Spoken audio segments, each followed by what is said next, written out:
Hello guys, तो कैसे हैं आप लोग। हम उम्मीद करते हैं कि आप सब अच्छे ही होंगे। और मैं आ चुकी हूँ अभी बाडेन वुर्टेम्बर्ग में और यहाँ से मैं ला रही हूँ आप लोगों के लिए वीडियो। तो आज हम मिलेंगे स्टूडेंट से जो कि है होक्सचुल फुटवांगन यूनिवर्सिटी में। चलो वीडियो शुरू करते हैं। तो ये है हिमांशु जो कि है होक्सचुल फुटवांगन यूनिवर्सिटी में, और आज वो हमको बताएगा अपना एक्सपीरियंस, एप्लीकेशन प्रोसेस और थोड़ा बहुत सिटी के बारे में। तो सबसे पहले तुम अपने कोर्स के बारे में बताओ स्टूडेंट्स को। तो मेरा कोर्स है IBS international business information systems और ये कंबाइंड कोर्स है। तो इसके अंदर बिजनेस भी पढ़ाया जाता है और इंफॉर्मेशन टेक्नोलॉजी के IT सब्जेक्ट्स भी होते हैं जैसे पाइथन, जावा, C++। तो इसके अंदर मैं किसी भी स्ट्रीम के अंदर जा सकता हूँ। अगर मैं डाटा एनालिस्ट बनना चाहूँ तो एनालिटिकल जॉब्स में भी जा सकता हूँ, या फिर मैं जाना चाहूँ तो मैं बिजनेस के अंदर भी जा सकता हूँ। तो मतलब काफी वाइड रेंज है। वाइड रेंज है और ये अभी इंट्रोड्यूस हुआ था 1-2 साल पहले, ये नया कोर्स है। अच्छा, इतना न्यू है। तो इस कोर्स की डिमांड काफी है। कोर्स है हमारा, ये एक्चुअली इंग्लिश डॉट के अंदर है और ये प्रोग्राम इंग्लिश डॉट के अंदर काफी मुश्किल से मिलता है क्योंकि अपने आप में न्यू है और बैचलर्स का है। वैसे भी बैचलर्स के बहुत कम मिलते हैं। तो अभी हिमांशु ने रिसेंटली अपनी 12th कंप्लीट करी है और वो बैचलर्स कर रहा है यहाँ से। उसने 1 साल इंडिया से पढ़ा था। तो तुम थोड़ा बताओगे तुम किस स्टेट से थे, तुम किस यूनिवर्सिटी में थे इंडिया में? तो मैं हरियाणा से हूँ। स्टडीज मैंने KR मंगलम यूनिवर्सिटी से करी थी। मैंने एक्चुअली बैचलर्स लिया था कंप्यूटर साइंस इंजीनियरिंग के अंदर। तो एक्चुअली जर्मनी के अंदर स्टडी 13 ईयर की होनी चाहिए, तभी वो बैचलर्स के अंदर एडमिशन देते हैं। तो इंडिया के अंदर 12th के बाद मेरे को 1 साल कंपलसरी था एजुकेशन करना। जो कि तो कोई भी कोर्स ले सकते हैं, ऐसा जरूरी नहीं कि आप बैचलर्स ही लो। कोई भी इक्विवेलेंट कोर्स होता है जो कि H+ यूनिवर्सिटी या फिर इंस्टीट्यूट हो जो कि लिस्टेड हो, तो आप उसके अंदर से कोई भी कोर्स कर सकते हैं। तो मैंने बैचलर्स करा था कंप्यूटर साइंस में। उसके बाद मैंने यूनिवर्सिटी के अंदर अप्लाई करा और हम काफी लकी थे कि हमारा सेम ईयर के अंदर हो गया एडमिशन, क्योंकि वो काफी कम चांसेस में। हाँ, नहीं तो बच्चों को 1 साल जाता है। ठीक है, कि तुमको डिफरेंस क्या फील हुआ वहाँ पे पढ़ाई करने में और अब जो तुम यहाँ पे आके पढ़ाई कर रहे हो? तो क्या ज्यादा प्रैक्टिकल बेस्ड है या फिर थ्योरेटिकल क्लासेस हैं? बिल्कुल, यहाँ की जो एजुकेशन है वो काफी प्रैक्टिकल बेस्ड है। आपको प्रोजेक्ट्स काफी ज्यादा दिए जाएंगे और क्लासेस भी ऐसे जैसे इंडिया के अंदर क्लासेस होती हैं कि स्टूडेंट बैठा रहता है, वो पूछता नहीं है, तो प्रोफेसर भी उससे कुछ पूछेगा नहीं कि तुम्हें क्या आ रहा है क्या नहीं आ रहा है। क्रॉस क्वेश्चनिंग नहीं होती। यहाँ पे हर बच्चे के साथ क्रॉस क्वेश्चनिंग भी होती है और क्लास को एक तरीके से इंटरेक्टिव बनाने की पूरी कोशिश की जाती है। जैसे कि मेरी जर्मन क्लास भी है, तो उसके अंदर भी टीचर्स काफी मतलब पेपर नोट्स लेके आती है, एक्सरसाइजेस लेके आती है और ग्रुप एक्टिविटीज भी बहुत ज्यादा होती है। तो उस वजह से हमारा यहाँ का सिस्टम मुझे ज्यादा अच्छा लगा इंडिया से। मतलब मैं बता दूं, जर्मन लैंग्वेज कोर्स इनका एक इलेक्टिव कोर्स है, बाकी इनका पूरा कोर्स तो इंग्लिश डॉट प्रोग्राम में ही है। तो उसमें से बहुत इंटरैक्टिव लगते हैं सेशन। और बाकी जो तुमने फील किया होगा कि इंडिया में मतलब प्रोफेसर उतना ध्यान नहीं दे रहे हैं बच्चों पे, तो यहाँ पे बहुत इंटरैक्टिव तुम्हें लगता है कि ये डिफरेंस है। मुझे लगता है इसका रीजन ये होगा क्योंकि वहाँ पे बहुत बड़े बड़े बैच होते थे, शायद बहुत सारे बच्चों को भर दिया क्लास में। यहाँ शायद बच्चे कम होंगे तुम्हारे बैच में भी। ये भी एक पॉइंट है कि इंडिया के अंदर मतलब ऐसा जरूरी नहीं है कि हर यहाँ पे भी हर कॉलेज के अंदर ऐसा जरूरी नहीं है कि बच्चे कम हो। ज्यादा बच्चों की क्लासेस भी होती है, लेकिन कोशिश पूरी करी जाती है कि हर एक बच्चा इन्वॉल्व हो। तो प्रोजेक्ट्स, असाइनमेंट्स, होमवर्क सबसे रेगुलरली पूछा जाता है कि तुमने ये काम किया या नहीं किया। अनलाइक इंडिया के अंदर वो पूछते नहीं है कि तुमने किया नहीं किया। और वैसे बच्चे कितने हैं तुम्हारे बैच में स्टूडेंट्स? हमारे बैच में अप्रॉक्स 35 बच्चे हैं। 35। तो अभी तो हमारा हाइब्रिड के अंदर है। अब हमारा ये भी फायदा है कि हमारा जो कोर्स है वो हाइब्रिड है। तो बच्चे जो अभी इंडिया से आ नहीं पाए हैं वो इंडिया से ही दोनों ऑनलाइन ऑफलाइन मोड है ना। ओके। और इसमें कोर्सेज कौन कौन से पढ़ते हो एक बार बता दो कि मेजर मॉड्यूल्स? हमारा जो कोर्स है उसके अंदर करियर डेवलपमेंट है और बिजनेस मैनेजमेंट है और पाइथन प्रोग्रामिंग है। अभी फर्स्ट सेमेस्टर के अंदर पाइथन है, बाद में जाके C++ और वो सब भी पढ़ाया जाएगा। अप्लाइड मैथमेटिक्स है। और अभी इंटरेस्ट आ रहा है कोर्सेज में कि बस लग रहा है कि अभी तो आसान है क्योंकि शुरू में हमें प्रॉपर 1 महीना भी नहीं हुआ है क्लासेस लेते हुए। तो अभी तो काफी बेसिक्स चल रहा है और 1 साल करा भी हुआ है मैंने इंडिया के अंदर, तो काफी इजी है मेरे लिए। तो इंडिया में जो स्टूडेंट्स हैं उनके लिए बताओ कि कौन कौन एलिजिबल है तुम्हारा कोर्स करने के लिए। बाकी तुमने जितना बताया तो मुझे तो ये समझ में आया कि बीटेक वाले बच्चे तो कर ही सकते हैं जिनका इंटरेस्ट है बीटेक में, इंजीनियरिंग में और पाइथन कोडिंग के जो कोर्सेज हैं। तो जो बच्चे इस चीज में कर रहे हैं प्रिपरेशन, वो यहाँ पे आ सकते हैं। अब बाकी तुम भी बता सकते हो। तो देखो, जो इन्होंने बोला एग्जैक्टली वो वैसा ही है कि जो जिनका रिलेटेड सब्जेक्ट है, मतलब ये बेसिक कॉमन सेंस वाली बात है कि अगर आपने इंग्लिश ऑनर्स करी है तो आप बिजनेस का कोई सब्जेक्ट ले नहीं सकते हो। तो आपको अपनी रिस्पेक्टिव फील्ड के अंदर जो भी आपको कोर्सेज करने हैं वो करने होंगे, जैसे बीटेक, बीएससी, बीसीए, वो जो कंप्यूटर से रिलेटेड होना चाहिए। उसके बाद आप इन चीजों से रिलेटेड कोर्सेज अप्लाई कर सकते हो। ये भी है। ओके, तो तुम्हारे क्रेडिट जो थे वो यहाँ पे ट्रांसफर हो गए थे। अब जैसे कोई बच्चे का एकदम अनरिलेटेड होता तो उसके क्रेडिट्स तो ट्रांसफर भी नहीं होते। नहीं, उसको कोर्स ही नहीं मिलता, पहली बात। क्रेडिट ट्रांसफर तो दूर की बात। ओके, तो नेक्स्ट क्वेश्चन, अपने अकोमोडेशन के बारे में बताओ कि तुमने घर कैसे ढूंढा, कैसे मिला, क्या ये स्ट्रगल था, डिफिकल्ट था, नहीं था?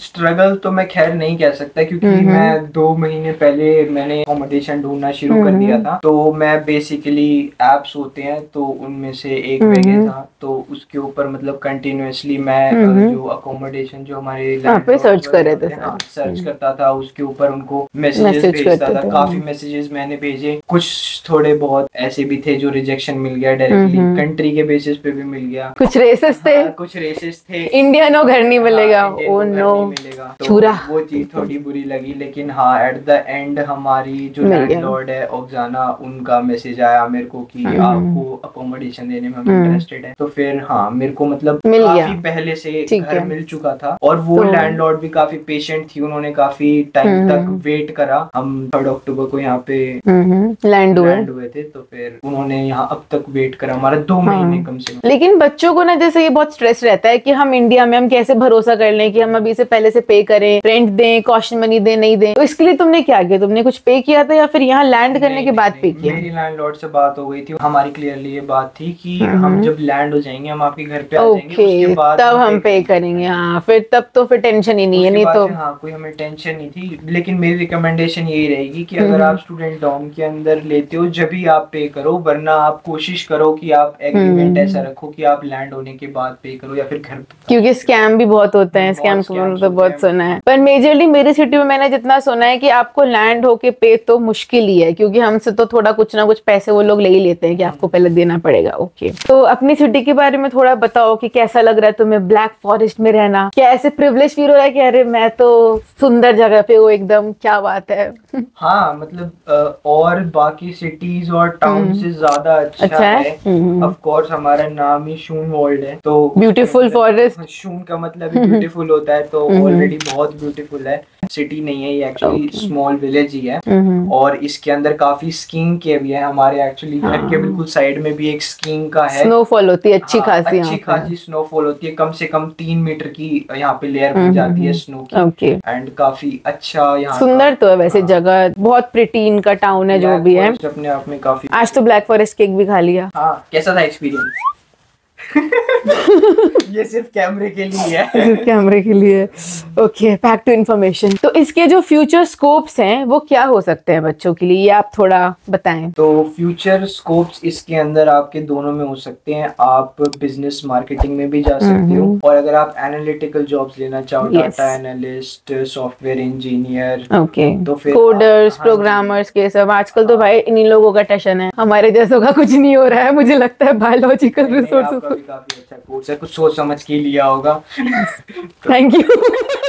एक बार तुम थोड़े डॉक्यूमेंट्स का बता दो कि जब जिस टाइम तुमने अप्लाई किया तो क्या क्या डॉक्यूमेंटेशन तुम्हें लगा? डॉक्यूमेंटेशन के अंदर सबसे पहले तो जो रिक्वायरमेंट थी वो आइल्स की थी। मैंने हालांकि टेस्ट एएस भी दिया था, लेकिन उसकी रिक्वायरमेंट मेरे कॉलेज में थी नहीं। लेकिन जब तक मुझे को पता नहीं था कि मैं इस कॉलेज में ही आऊंगा और पर्टिकुलरली कोर्स मिलेगा, तो मैंने टेस्ट एएस भी दिया था। तो ये 2 चीजें मैंने पहले दे के रखी थी ताकि आगे मेरे को रश ना हो किसी भी चीज का। उसके बाद जैसे ही मेरा रिजल्ट आया, उसके बाद मैंने एपीएस के लिए अप्लाई कर दिया था। उसके अंदर मेरी बेसिक सी जो मेरी मार्कशीट्स थी फर्स्ट सेमेस्टर सेकंड सेमेस्टर की वो लगी, मेरी 10th 12th का रिजल्ट लगा, और भी तो school leaving certificate, basic documents जो होते हैं आपके उससे पहले के, वो सारे बाद मैंने जैसे हर यूनिवर्सिटी में नहीं होता ये, लेकिन मेरी यूनिवर्सिटी और पर्टिकुलर स्टेट के अंदर रिक्वायर है कि कॉन्स्टेंस सर्टिफिकेट भी चाहिए होता है। तो वो भी एक्चुअली एपीएस की तरह ही होता है, वेरीफाई करता है वो भी आपके डॉक्यूमेंट। मेरे को तो ये समझ नहीं आया कि एपीएस 2 बार वेरीफाई क्यों करवाए। बारे में। APS है तो कॉन्स्टेंट सर्टिफिकेट की क्या जरूरत है, बट स्टिल उनको रिक्वायर था तो उसके लिए अप्लाई किया, 1 महीने के अंदर आ गया था। ये सही हुआ, तो डॉक्यूमेंटेशन उतना टफ नहीं था। नहीं। और सारे ओवरऑल प्रोसेस में तुम्हारा डायरेक्ट यूनिवर्सिटी से एप्लीकेशन हुआ, तुम्हारा थ्रू यूनिएसएस पोर्टल से नहीं हुआ। तो यूनिवर्सिटी में जो एप्लीकेशन के टाइम पे तुमसे कुछ फीस नहीं मांगी गई? नहीं, हमारे उस टाइम पे फीस नहीं थी, लेकिन हमारा जो कोर्स है बार्डन-वुटेनबर्ग है,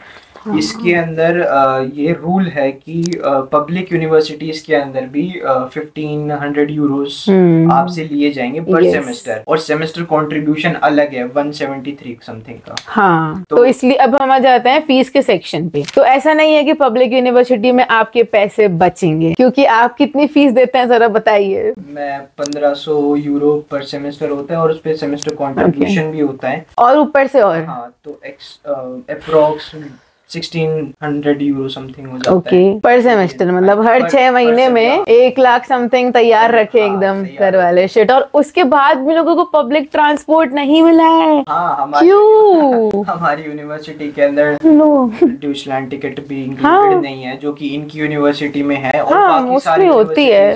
पर क्या तुमने इसके बारे में पूछा अपनी यूनिवर्सिटी से? एक्चुअली हमने मेल करा था यूनिवर्सिटी को, जो उनका मेन स्टाफ है वहाँ पे, हमने मेल किया था उनसे। हमने पूछा था कि इस टिकट का क्या आपका वो प्रोवाइड करते हैं, तो उन्होंने मना कर दिया कि हम नहीं करते। मना कर दिया कि हम ऐसी टिकट कोई प्रोवाइड नहीं कर पाएंगे। अजीब बात है, पर ठीक है, स्टेट ही अलग है इनका, तो काफी अलग स्टेट है, अलग रूल्स, तो इसलिए हम आपको थोड़ा क्लैरिफाई कर देते हैं कि जरूरी नहीं है कि आ रहे, तो थोड़ा सा ये चीजें देख के स्टेट के रूल्स देख के आओ। ये भी है, क्योंकि जो लोगों को पता है बेसिक इन्फॉर्मेशन, उसके हिसाब से तो लोग सोच रहे हैं, बट यहाँ आगे पता चला एक्स्ट्रा खर्चा हो रहा है आपका, ट्रैवल टिकट का, फीस का, तो ये भी है। ओके, जो इंडिया में बैठे हैं स्टूडेंट्स, उनके लिए तुम क्या टिप्स देना चाहोगे, या फिर उनके लिए तुम क्या बताना चाहोगे, या फिर वो ऐसे क्या काम करे कि उनके लिए थोड़ा एडमिशन प्रोसेस इजी हो जाए? मैं तुम्हें अपने बड़े भैया की तरह समझाता हूँ। सबसे पहले तो अगर तुम कोई कोर्स लेना चाहते हो, सीरियस हो, अगर सच्ची में सीरियस हो ना कि हाँ मेरे को पर्टिकुलर ये कोर्स करना है या मेरे को लाइफ में ये चीज अचीव करनी है, तो तुम लेना। और उसके लिए तुम पहले से सोच के रखना कि अगर मेरे को ये लेना है तो मेरे को ये चीजें पहले पढ़ के रखनी पड़ेगी।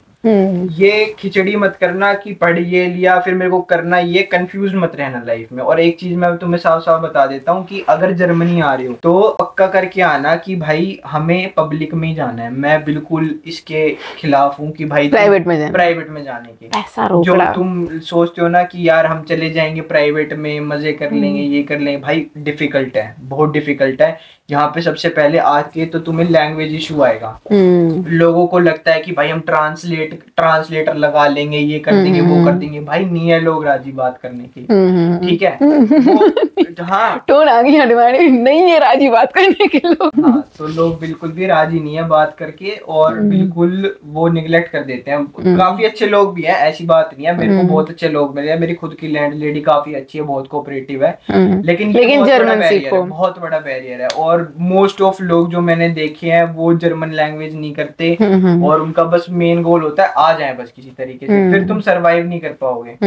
बाकी मैं आप लोगों को कहूंगा कि कुकिंग का ऐसा कुछ नहीं है, मैं भी नहीं करके आया था, तो तुम लोग आ जाओ, ऐसी खाने वाने का तो हो जाता है थोड़ा बहुत, बस आटा गूंदना और वो करके आ जाना, बाकी सब हो जाएगा। बाकी अपने बढ़िया से करो और क्लियर रहना बस।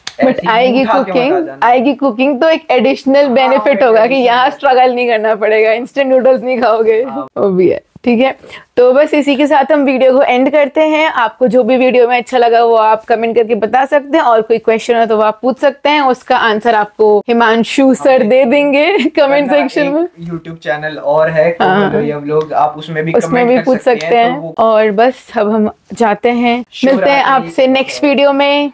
चाओ।